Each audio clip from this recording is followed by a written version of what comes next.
Good evening, everyone. I hope you all had a safe and wonderful Diwali. Welcome to the fifth episode of the Circular Chat curated by ICCE, which is a weekly program that invites experts and practitioners from industries, government, multilateral organizations, and nonprofits to discuss how they are embedding circular practices and sustainability in their business models. The fifth season is running successfully, which emphasizes on circularity in electrical and electronic equipment sector. We have collaborated with NSR Cell, the incubation center for startups at IIM Bangalore for the season. The key focus includes the integration of principles in the design, manufacturing, consumption, and end-of-life management of Triple E. We have hosted 4 episodes of this season so far and have covered topics like life cycle of electric and electronic equipment, collection of waste from electrical and electronics equipment. And in the third episode, we had Dr. Sandeep Chatterjee, Senior Director and Head of Electronics Materials and Component Development Division, Ministry of Electronics and Information Technology, Government of India, wherein he shared his views on India's vision to bring circularity in WEEE sector. In the fourth episode, we talked about closed loop business models. Today, the topic of our discussion will be materials composition, a way towards circularity. And we are delighted to have Ms. Sreepriya Sreedharan as the speaker. She is the Manager, Strategic Alliances and Partnerships at Karo Sambhav, a social enterprise committed to enabling a circular economy and ingraining recycling as a way of life for over 1 billion people. Sri Priya is a mechanical engineer and she carries with herself an experience of a decade, industry experience spanning across the hardcore manufacturing sector and the social development sector. She has worked in the oil and gas industry in her early days, and in 2020, she initiated the Circular Business podcast, producing over 100 episodes that not only showcased global circular solutions and business models, but ignited conversations that challenged the status quo of linear business models. Welcome, Sri Priya, and thanks for taking out your precious time for us today. Thank you so much, Surbi. Thank you for having me here. And I'm so excited to be on the other side of this To be on the other side. I'm podcast. sure you Yeah. must be, yeah, through the podcast, you must be hosting, you must have hosted all these sessions, 100 of those episodes you are telling that Yes. you have already hosted. So, how does it feel to be on the other side It feels today? good. It feels good. And it was, I could see myself like, oh, this is how it feels when you listen to the Yeah, intro. Yes. that's Thank you for great. That's having me. Thank you. Thank you, Sri Priya. So, we have a few questions for you, Sri Priya, here that our audience would want to know from you because you have that kind of expertise for the topic that we have today. Okay. So, yeah, my first question to you, Sri Priya, is would be because see, in circular economy, we are recycling, we are refurbishing, reusing a lot of products, a lot of material we are using. So, how does understanding the material composition of products contribute to achieving a circular economy? Um, I really like the way you put the question. I think understanding the material is essential in any, not just in circularity, like anything that you Hmm. design. We need to know what the Yeah, material is, right? Even hmm, at B, to, I mean, since we are recording this during Diwali, I think it would be good yeah, to. There are so many even different types of delicacies that are made around all the gift materials, yeah, all of it, whatever is around us. If we just look at it, everything the base is materials. If we have to create yeah, a great tasting dish, we need to understand the yeah, ingredients and how those ingredients blend together with each other. If we have to yeah, design a laptop or a phone, we need to know how in the least amount of materials can you design a similarly efficient product, like the best efficiency of a machine can be designed with the least amount of materials with higher quality. So if we get an understanding there, so today if we look around the room itself, I'm pretty sure 80% of the components that we see would be single use in nature. When I say single use, it means one lifetime of use, because yeah, they have not been designed thinking, ki, okay, what after that use? hmm, Can there still be a way to come back to the same industry? So probably, I think now where I'm sitting, glass is a majority around here. So I think at least in the glass industry, we know that we have been seeing this industry work through, at least through my lifetime here in India. I've seen how the glass recycling industry has worked, and it has been visible. And we have seen how those value chains, at least we know कि अच्छा, if we give it to this particular vendor or this retailer, they will ensure that it goes back into the industry. But that does not happen with the same thing. Probably the chair I'm sitting on, I have no idea where it goes. It'll probably go into a landfill, or at least the wood, we know the wood finds its way. So that is where the more intricate the materials become. Today, we are we are talking about industry 4.0, where everything is now going to become so digitized, and everything is, we can't be away from digitization anymore. So all our services, everything that we do, even we are talking on a laptop, right? I mean, these conversations used to happen in person long ago. So I feel the more advanced we are becoming, and the more the world is literally becoming a small place with the amount of connectivity we are having, that means sophisticated materials are being used to make that happen. And with the sophistication also comes the rarity of those materials, because we are literally digging deeper into the earth's surface to find those different materials, which most of us are even not aware what are the kind of precious materials that goes in all the electronics that we are dealing with. Probably only the word precious materials comes to our knowledge. Gold and silver still people understand because people know the financial value of it. But other than gold and silver, there are so many materials that we don't know exist in our pockets, in our bags. And how they reach there, we don't know.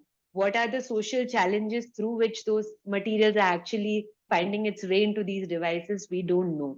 But at least on the designing part, if that thought is even given, that let's not design it for this one use, probably let's design it for this whole material to come back into our own industry so that our costs are also reduced, it will create a major difference.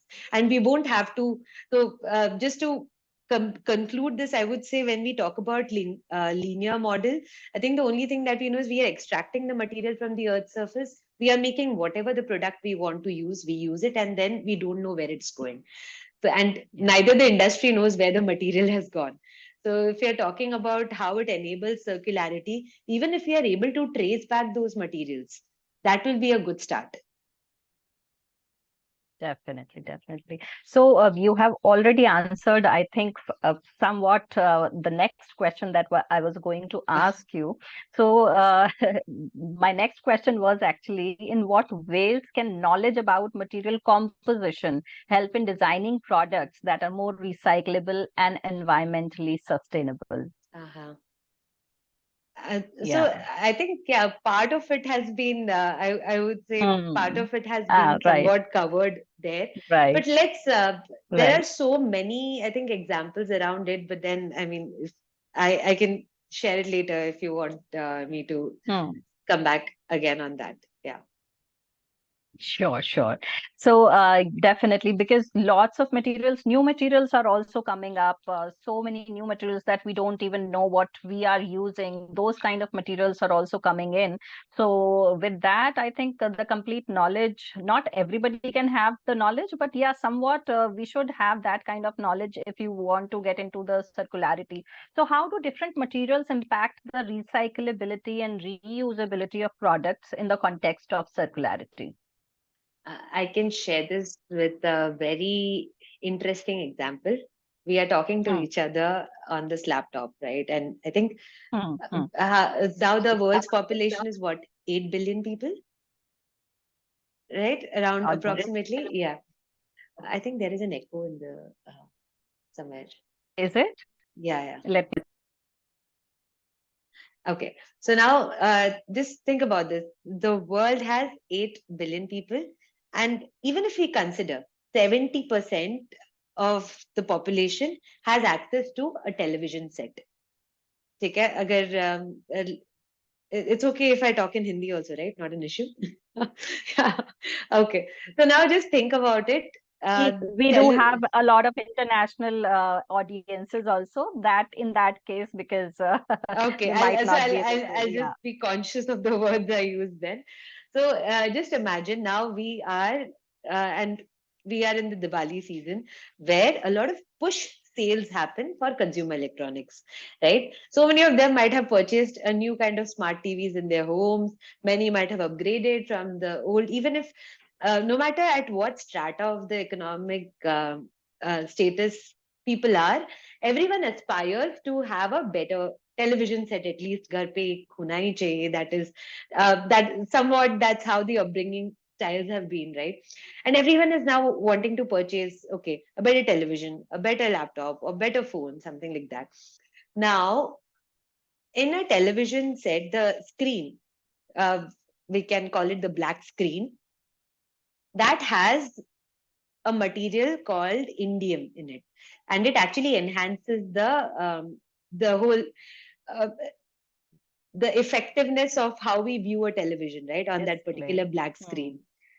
Now, if someone would like to do the research, also you can go and find out. There was a project done by the European Union. It's called the ProSum project, where they identified indium as one of the critical materials for the European Union.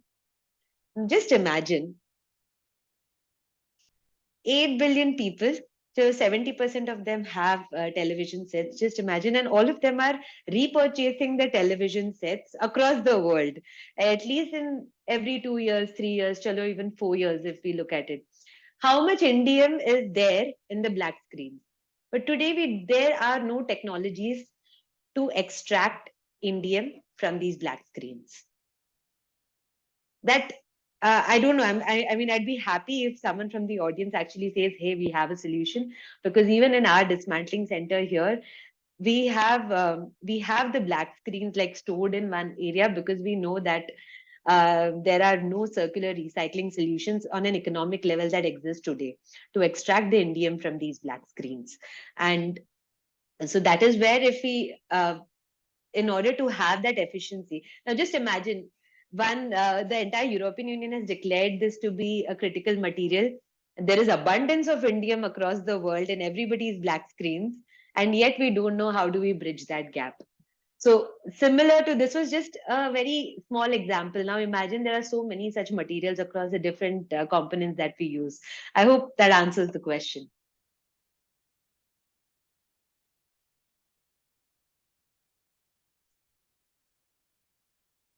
Sorry, I just could not mute myself. Yeah, absolutely, absolutely. I can imagine, such important minerals and materials we are mining, we are taking out from Mother Earth, and then after using them, there is no way that we can get back them into the cycle.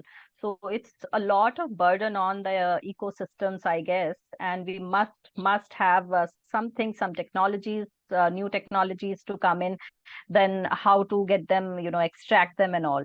So, Sripriya, can you provide some examples of industries or products where a focus on material composition has successfully enhanced circular economy principles? This example that you have provided, this shows the challenges actually that we are not able to extract. But have you seen in your lifetime some materials which have actually shown some critical things are being extracted in a successful way, and they are getting back into the loop?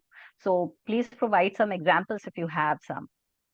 Um, I, I mean, I would like to steer away from the electronics, but I would rather come back to an example I read very recently.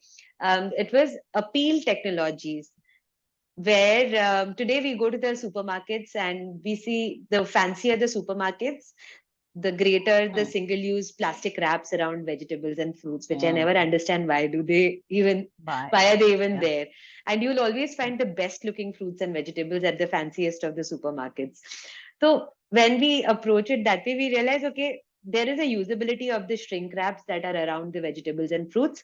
Is that people want to have better looking vegetables, which is fair. Okay, the market demands that. But now the thing is, the shrink wraps also stops the air. the oxidization of the fruits so that it stops it from decoloring for at least a particular period of time. But if you just think about it, you put a shrink wrap around yourself, do you really feel fresh? I mean, don't we feel suffocated in it, right? So, but somehow it's just for the visibility and the visual appeal of particular fruits and vegetables that the shrink wraps exist and people want to buy. So the retailers don't face losses. So that is one usability of those shrink wraps. But for how long? Because the shrink wrap literally has the minutes and seconds of usage. That's it. Because after that, no one really cares to use it back or even recycle it. And shrink wraps don't have recyclability because of the way it is disposed of. It's really hard to even pick it up from the garbage that we throw off. Appeal Technologies have created a edible spray. So they have a patented technology where they initially began the experimentation with avocados, and I think they worked it up even on apples, and slowly they are now moving on to different fruit types. So it's a biomaterial that they are spraying on the fruits, which stops the oxidization process. Like it stops the air from connecting to the fruit surface. And because it's an edible surface, you don't need edible spray. You don't need not a spray, the coating, I would say. You don't need shrink wraps. The retailers still can have a better business case because they can now keep the fruits exposed, not exposed, but open without the need for shrink wraps.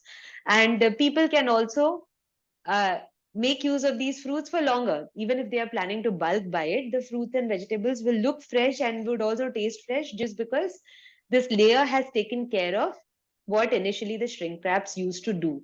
So just the way, the approach in the material, they figured out, okay, this is a problem, and they realized, okay, maybe we can make use of our knowledge of materials and chemicals to create, and what they have created is an edible layer, so it's not even toxic to our internal systems. So that I really found something which was promising, because food is a basic necessity, and the moment we start catering to, even if we begin catering to the basic necessities of our life, the transition can actually be exponential because the amount of users are very high with the basic essentials. So that is one example that immediately came to my mind when you asked that question.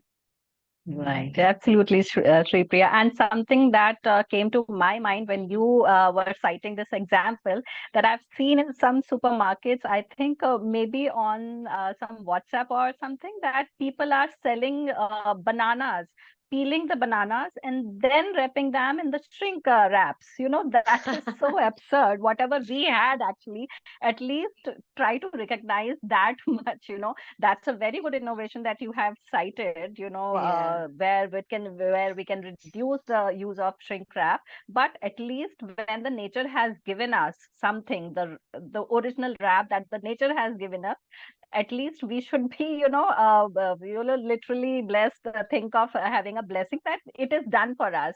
Do not try to correct. overdo things.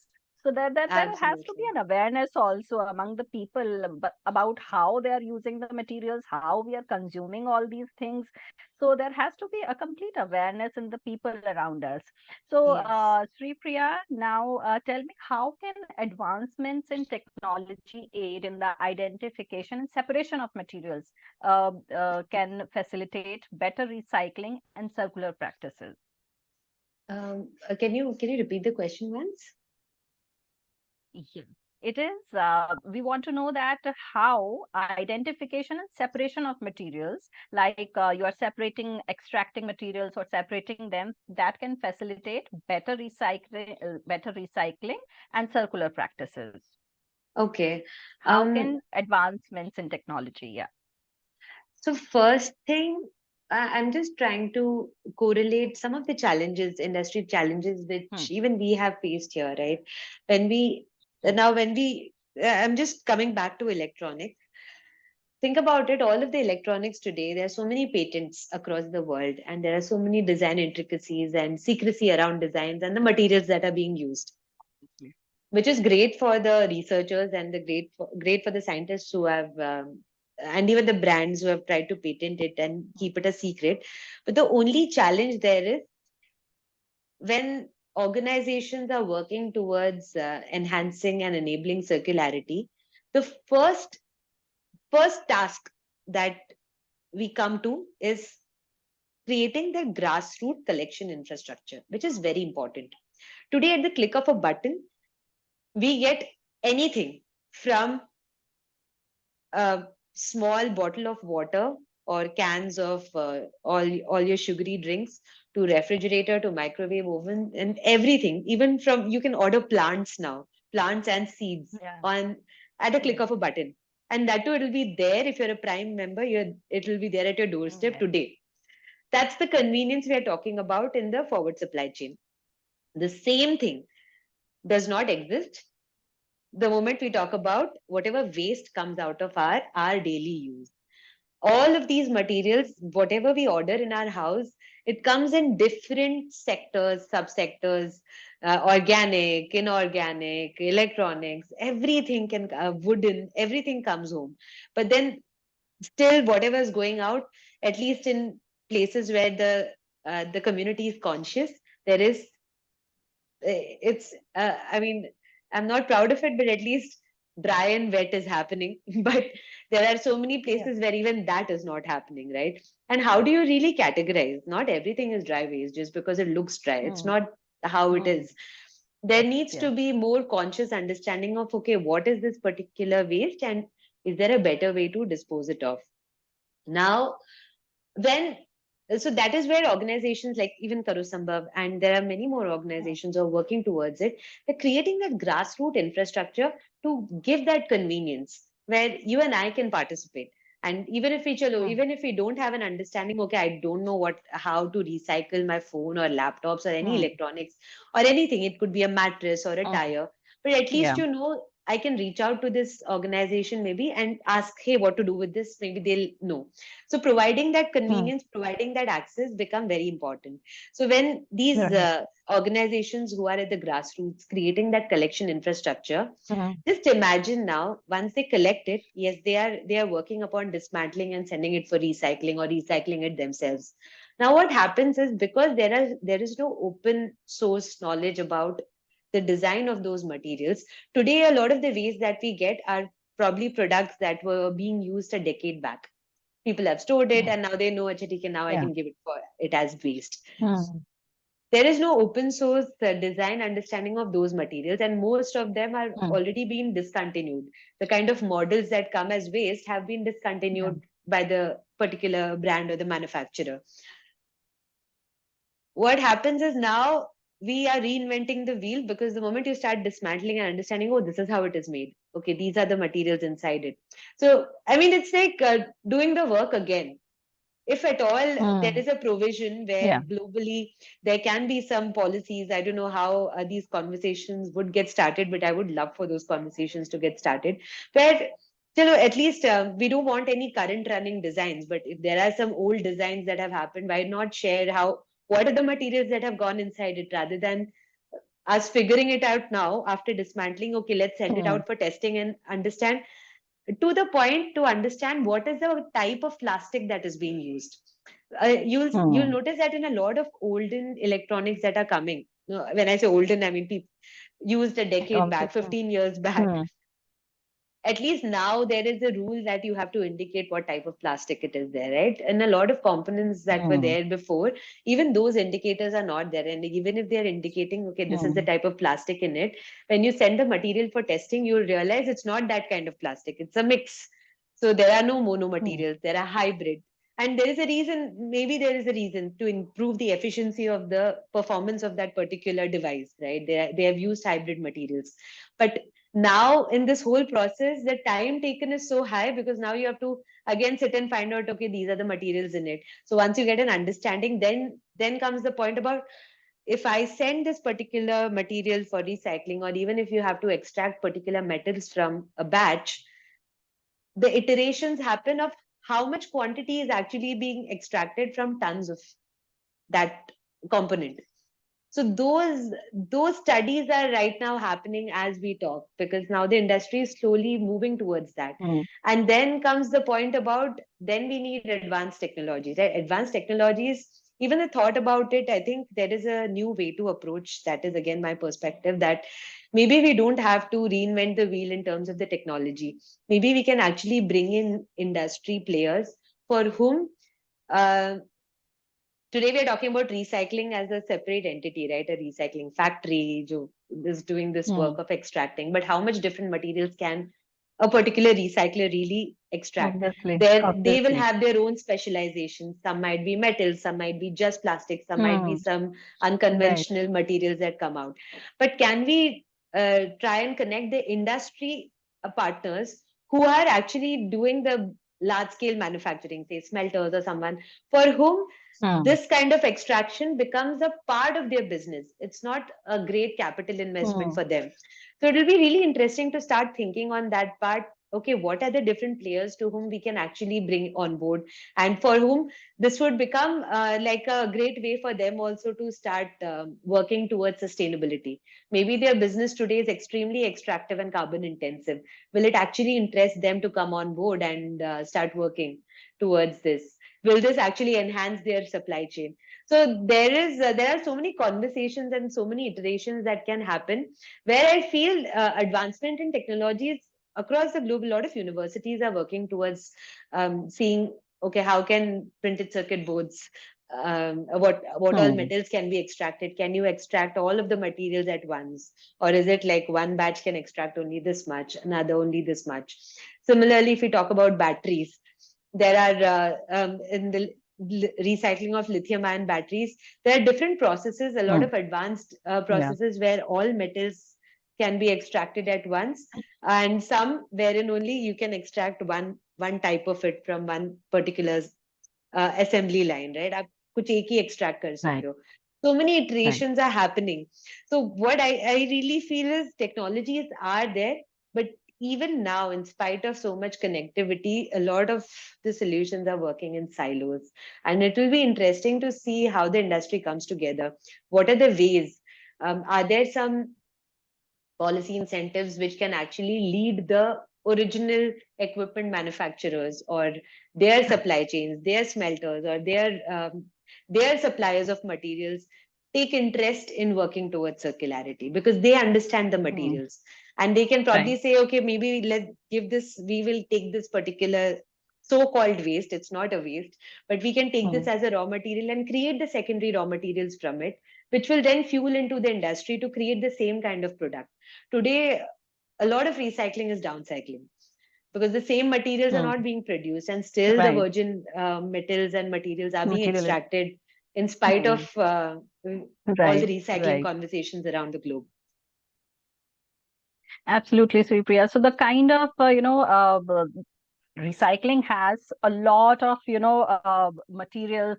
Every material has different kind of extraction. So it looks like a mammoth task for recyclers, those who are accepting all kinds of waste. So it's not something very easy just to say that we are doing recycling. It's not that. It's a mammoth task, and I think that stakeholders collaborations are very important in these kind of extractions or functions that it gives out to the recyclers. It is very important for the industries to collaborate, for the right kind of stakeholders to collaborate with each other and be on the same platform.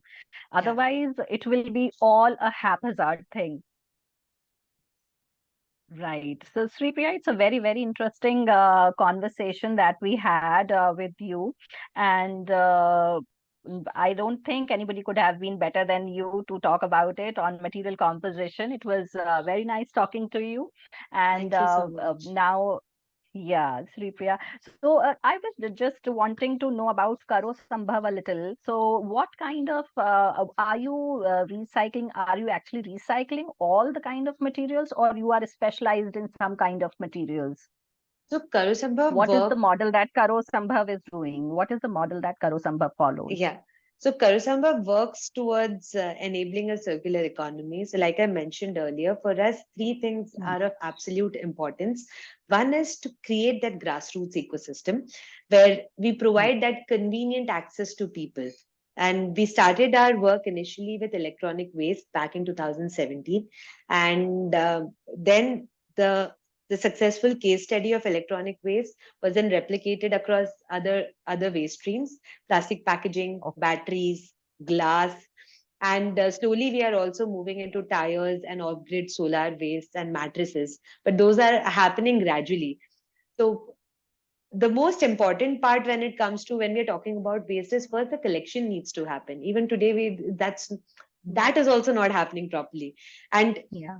this industry, especially setting up of such infrastructure, needs capital. And so Hmm. slowly, I mean, while our intention would be to be everywhere, it takes time, and slowly and gradually you'll be there. So right now we are present in over 100 cities. At least the collection mechanisms are Okay. present. So once the materials get collected, wherever, so that in India we can split it up into 4 zones. So the most essential part in Karo Sambhav's collaboration comes our trusted network of recyclers and partners who are there, because logistics plays a very important part when we talk about waste. It makes no sense Hmm. that you are collecting a waste and sending it 1,000 kilometers. What is really happening? I mean, Right. there is, if you're talking about business models, then we have to ensure that we have to work it out in a way which makes sense, business sense also, right? Hmm. So logistics, Yes. and I think most of us are aware how expensive logistics can get. So that is why having trusted partners in each of these areas becomes absolutely important. Where we are present, we send it to our own facility for recycling, that is in the northern Okay. zone right now, and in other Okay. areas, we send it to our trusted partners. And again, over there, whatever is their specialization, that particular material gets recycled, and whatever remains. So we collect it wherever we can, we dismantle, and then we send it to our network of recyclers. And once the recycling happens, now even a lot of the recyclers are also working towards it to convert it into secondary raw materials. That becomes the third essential part, Hmm. where these, if Hmm. we don't strive towards converting it into secondary raw materials, we can never close the material loops. And Hmm. it should never, I mean, it's funny to see the amount of sophistication and designing that goes behind your laptops. And just imagine if the plastic of a laptop becomes into a park bench. Is it circular? No, it's not. It's just delaying the landfill life of that particular equipment, right? Obviously.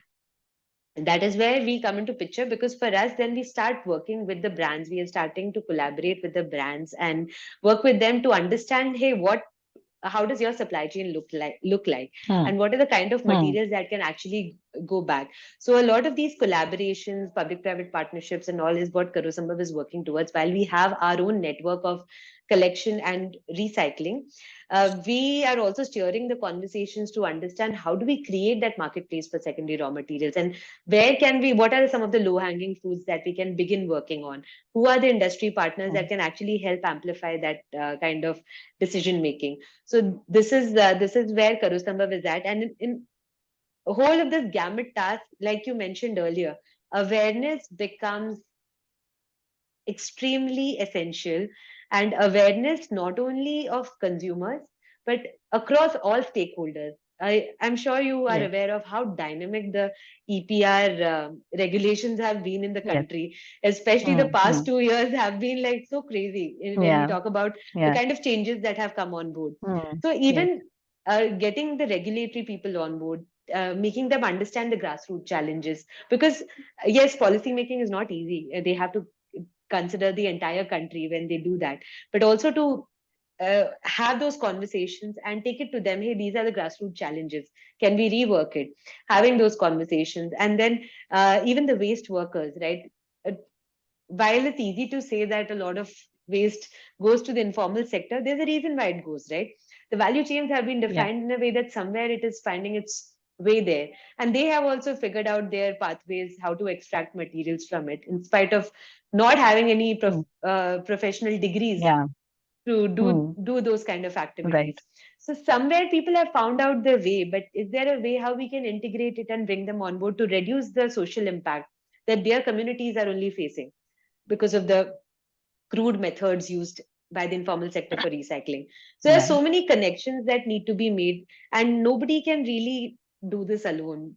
all the industry stakeholders need to come together. State pollution control boards have to be on board. Municipalities have to work together. So because everyone, all of us are associated with waste. I don't think there is anyone who's not Yes. associated with waste. If there is someone who's living totally on their own sustainably, maybe they are. But at some point, we all have been, and we still are. Yes. Yeah. Yeah, definitely, definitely. So this conversation can go on for hours, I think, Sripriya. It's such an interesting conversation that we are having, but we do Thank have you. a time limit. So thanks for being here, Sripriya. We had a very insightful and you have shared a lot of knowledge that you had. And thanks for watching the video. Also, those who are watching this video, we'll see you next week on Wednesday at the same time with a new expert sharing his or her expertise. Let me know if you have any queries on surbhi@icce.com. Keep following our social media handles for the upcoming events. Thanks a lot. Thanks a lot, Sripriya, and thanks a lot, everyone, for watching this video. Thank you so much,